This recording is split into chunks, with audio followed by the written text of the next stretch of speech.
YCP అధికార party 3 నెలల ముందే ఓటమిని ఒప్పుకుందని టీడీపీ పొలిట్ బ్యూరో సభ్యులు బోండా ఉమా అన్నారు. అయితే 175 సీట్లకు అభ్యర్థులను ప్రకటించలేని దుస్థితిలో వైసీపీ లేదని అన్నారు. రాష్ట్రంలో వైసీపీ పరిస్థితి అగమ్యగోచరంగా మారిందని దుయ్యబట్టారు. ఎమ్మెల్యే, ఎంపీ అభ్యర్థులు కావాలను అని సాక్షిలో ప్రకటనించినా ఆశ్చర్యం పడాల్సిన అవసరం లేదని ఎద్దేవా చేశారు.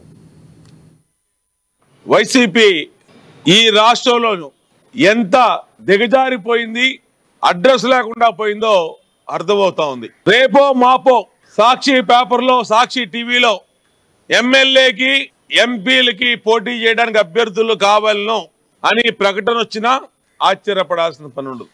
దానికి నిదర్శనం నిన్న సిద్ధం సభ. దాంట్లో బయట టీవీల వాళ్ళని ఎవరిని కూడా రానియకుండా, ప్రెస్ వాళ్ళని ఎవరిని కూడా రానియకుండా విఎఫ్ఎక్స్ గ్రాఫిక్స్ పెట్టి, గ్రీన్ మ్యాట్లు పెట్టి ఉన్న జనాభాని 20 రెట్ల జనాభాగా సాక్షి టీవీలో చూపించుకొని ఆనందం పొందినటువంటి వైసీపీ పరిస్థితి చూస్తుంటే అంటే